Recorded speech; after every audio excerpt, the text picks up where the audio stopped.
Good morning, everyone. I'm Dr. Saurabh Garg. I'm the head of histopathology and cytopathology at National Reference Lab of Red Cliff Labs, Noida. Today, I'll be presenting before you a short case study of 4 cases of incidentally detected carcinoma of gallbladder cases, which is a clinical masquerader and a histopathological surprise.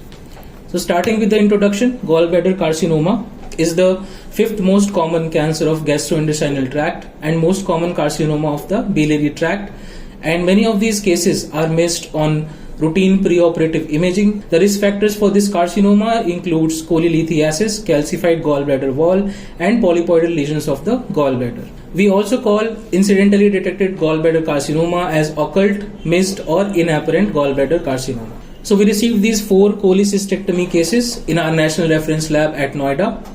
We meticulously grossed the gallbladders at our grossing station, and after that we had put our tissue in the automated Leica tissue processor, which gives excellent results, followed by embedding in the automated Leica embedding sections.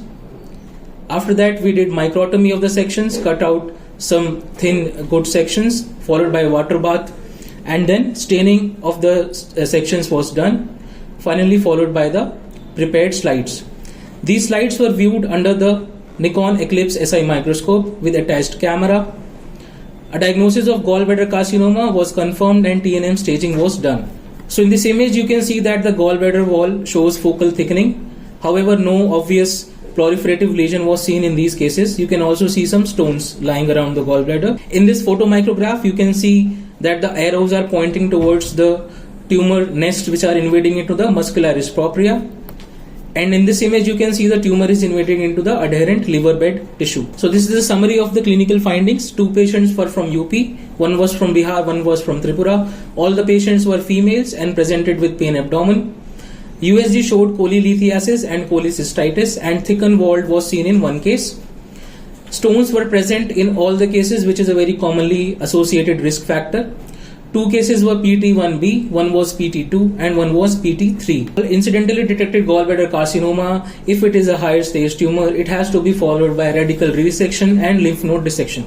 Because if we do not do a radical resection, then the patients die in 1 to 2 years. So to improve the survival rates and prevent early death, meticulous grossing and good clinical and radiological examination followed by histopathological examination is important to improve the survival rates in these patients. Thank you.